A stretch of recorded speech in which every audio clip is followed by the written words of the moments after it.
Okay. So about go-to statement and about break statement. So Tuesday, Wednesday, we can discuss the execution of the programs. Okay. So in unconditional statements, we have come across break keyword. Okay. Then continue keyword. Go to keyword. Okay.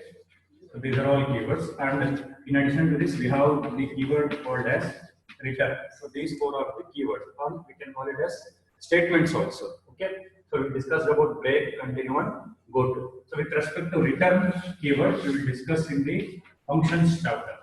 Okay. Functions. So one more statement is there. So for that, we can even call it as a function. Okay. It is called exit function or exit statement. Called as exit function or exit statement. So this also we can consider like a unconditional statement, or you can say jump statement. Okay. See, the difference here is we have to notice the difference between exit and break. Okay. So difference is, see, break, by using break keyword, so we can terminate a part of a program. Okay. Using break keyword, we can terminate a part of a program. That is, part of the program will be ended. Okay. If it is used in switch statement, so the program control will come out of the switch statement. If it is used in looping, either while loop or do while loop or for loop, the program control will come out of the looping statement. Okay. So break statement when used in switch statement, so it will come out of the switch statement.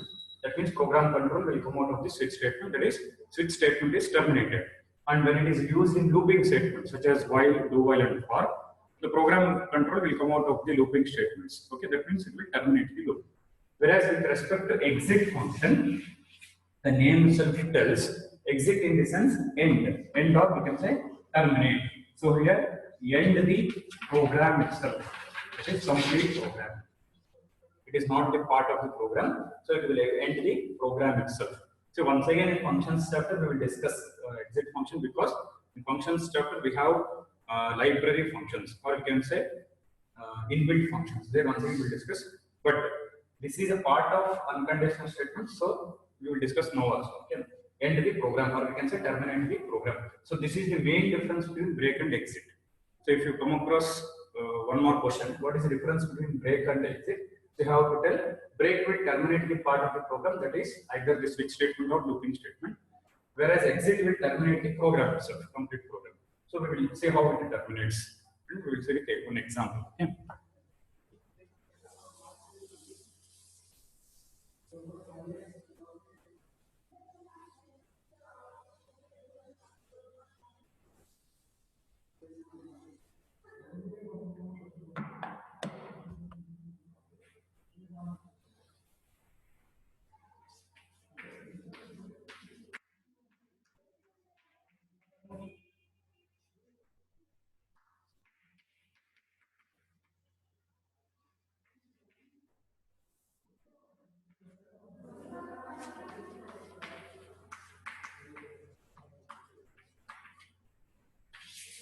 So the function name is exit, and you have to write in lowercase letters. It is not a keyword, but still you have to write in lowercase letters.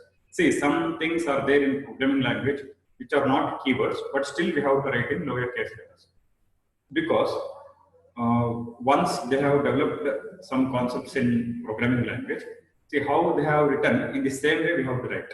That is, for example, if I write cout, console output, okay, so this you have to write in lowercase letters only. So all the letters COUT, so you have to write in lowercase letters. So you should not write C in capital and the remaining things in lowercase letters. So you have to write all the letters of this word in lowercase letters. And there is one more statement called cin. So this also I have to write in lowercase letters. See, these two are not keywords. These two you can call it as statements. That is cout statement or cin statements, or we can call it as objects. Okay. So cout is the output statement, or you can say it is an object. Cin is the output statement, or it is an object. So you have to remember the technical terms and how to use those things. Okay. Okay, CO statement and C statement should be written in lowercase letters because it is defined in that way. And when we come across the functions like CLR, ICCR, and get CH, so these functions, again, it is present in software itself. So you have to use as it is. You should not write any letter in capital letter. And because we don't write in capital letter, it doesn't mean that those are keywords. Okay, these are the functions. See, whenever you come across parentheses like this, for some cases, you have to consider those things as the functions. Okay, clear screen, get ch, exit. You have to write in this same way. Okay. So these functions are already present in the software and they have written in lowercase letters, so we have to write in lowercase letters. Okay. Now coming to the exit function. See, definition of exit function is the exit function is a standard library function. So first point what you have to remember is standard library function. Okay. Or even we can call it as a inbuilt or built-in inbuilt function or built-in functions. The meaning of this is, see, when programming languages were developed, some features are already present in the software. So we have to use it, that's all. We will not create a new thing. Some features are already present, so we have to use it. Some features in the sense, here we can consider the functions. Okay. So some of the functions are, so as we write in every program, clear screen, get ch, these are the functions. Okay, these functions are already present in the software, so you have to use it. So the functions which are already present inside the software itself, that is C language, C++ or Java, we can call it as standard library functions. These functions are called as standard library functions, or even we can call inbuilt or built-in functions. Okay, and some things, those are not functions, but those things are already present in software. That is cout and C, console input and console output. As I said, these you can call it as a statement or you can call it as an object. Okay. Now coming to the exit function, it is a standard library function which will terminate the program itself. Okay. So whenever this function is used in a program, so it will stop the program. That means when the program control reaches that particular statement, that means that particular function, program will terminate. Program will stop working. And whatever the statements present after that function, those are not displayed on the output. If cout statements are present, those things are not displayed. If any calculations are there, those things are not calculated. So that is the meaning of exit function. Whenever program control reaches exit function, program will terminate. Okay, that means statements present after the exit function will not execute. Okay. So one example we will see here.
So this is the program. So here,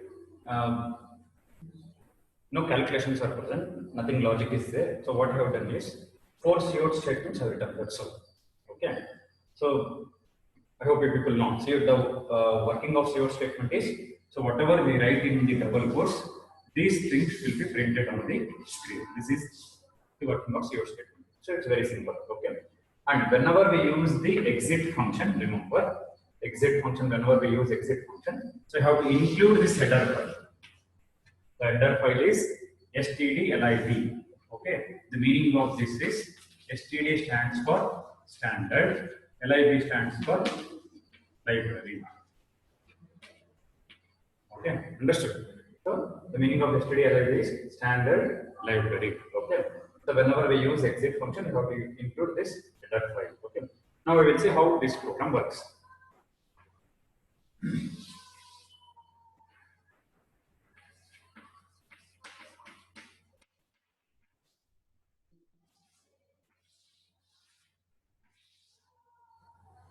See here, we have not used variables and values and no calculations are present. So directly you can write the output here. That means no need of tracing. Tracing in the sense, if you don't write separate column for tracing also, it is okay.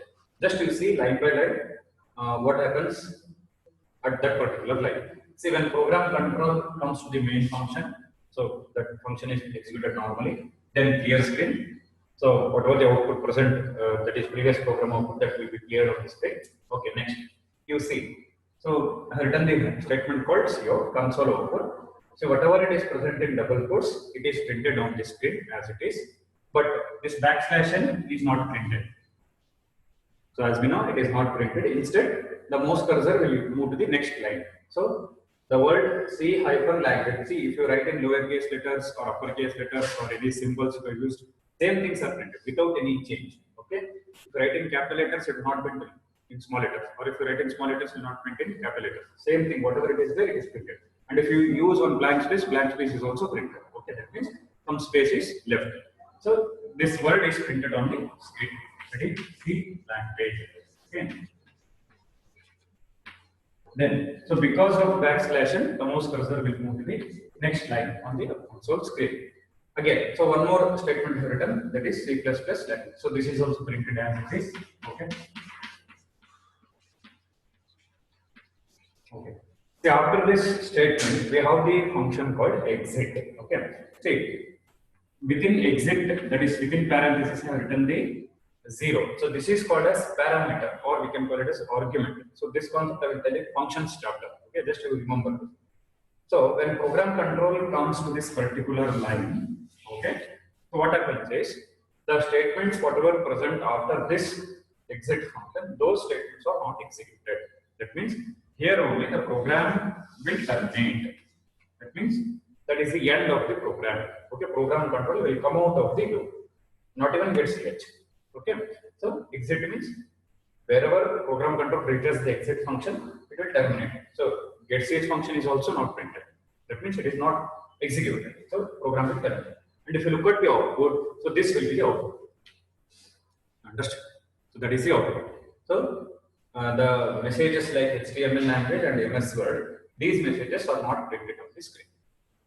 Understood? So any doubts in this exit function? You can just chat and tell.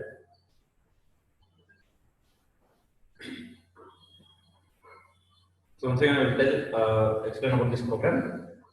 So out of 4 cout statements and out of 4 messages, that is C language, C++ language, HTML and MS Word, first 2 cout statements are executed, whereas the statements present after the exit function are not executed because exit will make the program to terminate. That means at this point, program will end. So statements present after the exit function are not executed. Whether it is cout or cin or any calculations or any valid C++ statement will correct, those statements are not executed. If calculations are present, those things are not calculated. If cin statement is present, it will not allow user to enter the value. So whatever it is, those statements are not executed. So program will terminate at this particular line. Okay.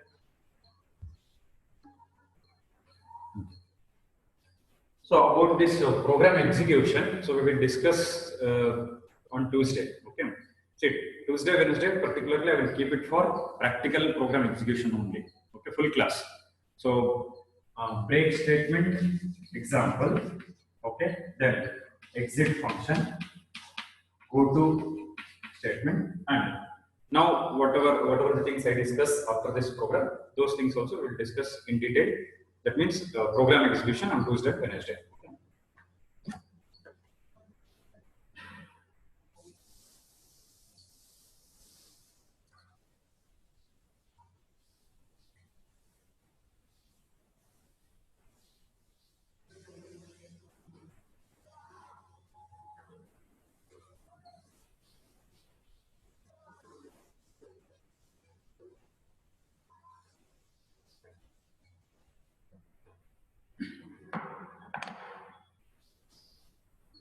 So in case of looping statements, we have one topic called as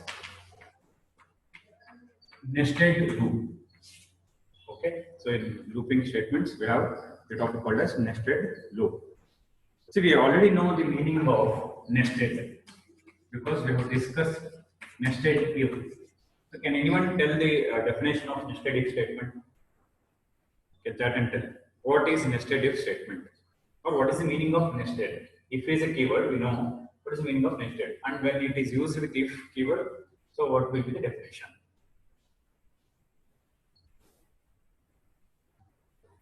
So what is the meaning of nested if?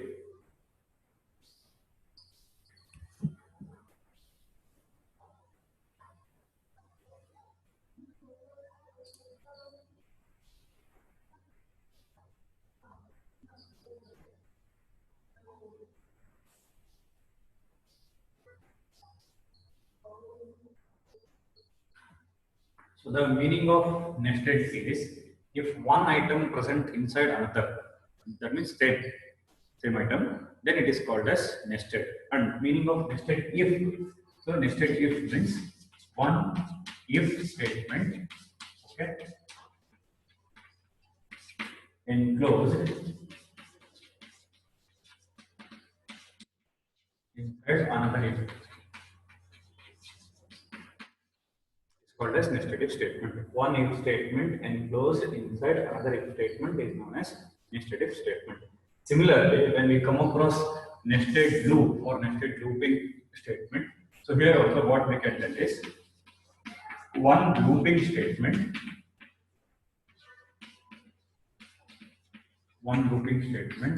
enclosed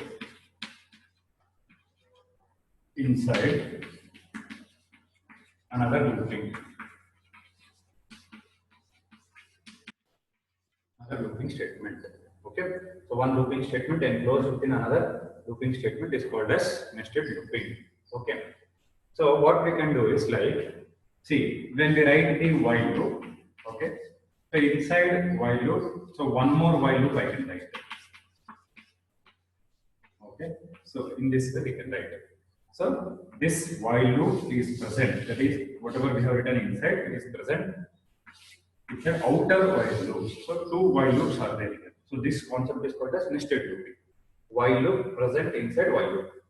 Okay, similarly, we can write do while loop present inside do while.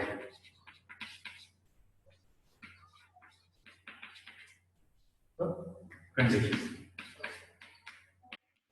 So do while loop can be written inside one more do while loop. So that we can say, so this we can consider inner loop and this we can consider outer loop. So in this way we can write. So while loop can be written inside another while loop. Do while loop can be written inside another do while loop. Okay. And similarly for loop also. So we can do it for loop also.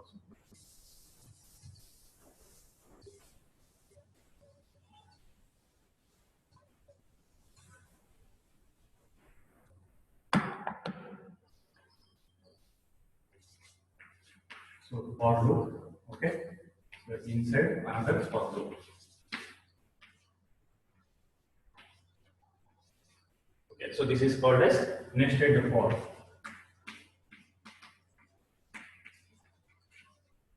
See, when we consider the nested looping statement, that is while loop inside another while loop, or do while loop inside another do while loop, or for loop inside another for loop, the working process is same for all the things. This whatever the concepts applied for looping statements, same concepts we have to apply for all the looping statements. But generally, 99% we use nested for our applications. We will not use while loop, nested while loop or nested do while loop, because length of the code is also more. That is, length of the code will be increased in case of while loop or do while loop. And when we trace the program, so instead of writing while loop, nested while loop or nested do while loop, if you write nested for loop, while tracing it will be easy. Okay, length of the code is reduced and also tracing will be easy. So only we use generally nested for loop.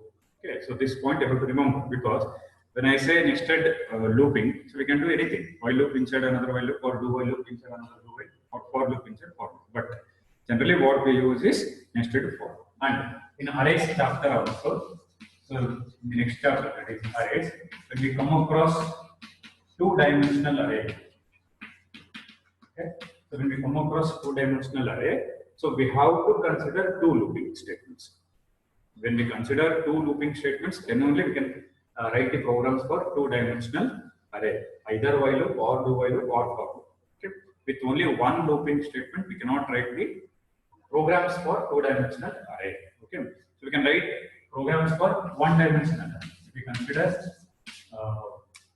one looping statement, we can write the programs for one-dimensional array. But when we go for two-dimensional array, so we have to use two looping statements. Either you can use while loop or do while loop or for loop.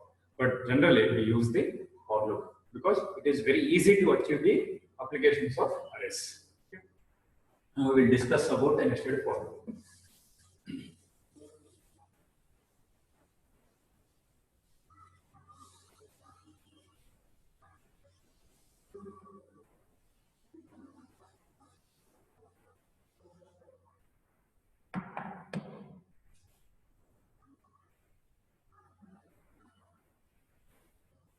See, today I will tell just the syntax of nested for, okay, because if I start explaining the working of nested for, so it takes more time. Okay, it's not so easy to understand. And once you understand the concept, while writing examples, it will be very easy. Okay, so today we will discuss only the syntax, how to write the nested for loop. Okay, so you see, first you write first for loop. So in first for loop, we have to write exp1. So exp2, exp3, meaning expression 1, expression 2, and expression 3. Okay, exp1 means expression 1. So you have to write it. exp1 meaning expression 1. So when we consider the only one for loop, so this expression 1, so it indicates initialization. It indicates initialization, that is giving initial value to a variable. Expression 1 indicates initialization, that is giving initial value to the variable. Then coming to the exp2, so this indicates expression 2. It is nothing but condition. Okay, it is nothing but condition. Then coming to the expression 3, okay, it is nothing but increment or decrement process. Okay, increment or decrement process.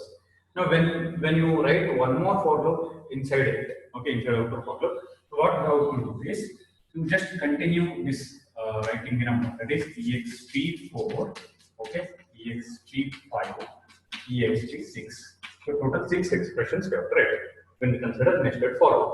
So you open the brace. Then you start writing one more for loop. You write exp4 semicolon, exp5 semicolon, and exp6. Then again opening brace, closing brace. So here we write the statements. Whatever the statements input, we write.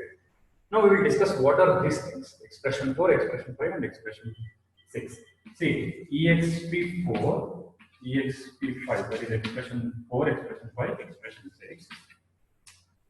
It is nothing but expression 1 and expression 4 both indicate the same terminology, that is initialization, same terms. Variables are different, initial values may be different, but concept is same. So in expression 4 also, we give initial value to the variable. Initial value to a variable. So variable may be different, okay, and values may be different, but concept is you have to give the initial value to the variable. Then coming to the expression 5 and expression 2. So this indicates condition. Condition can be different. Condition may be different, but concept is same. In expression 2 also you write the condition. In expression 5 also you write the condition. Now coming to the expression 3 and 6, these two expressions indicate the same. That is increment or decrement. When you write expression 3 and 6, both statements you can write as an increment statement or both decrement, or expression 3 increment process, expression 6 decrement, or expression 3 decrement or expression 6 increment. So it can be different in case of increment and decrement. But the concept is in expression 3 also you have to write the increment process or decrement process. In expression 6 also you have to write increment process or decrement process. For these examples, the working of nested for loop with examples we will discuss in the next class.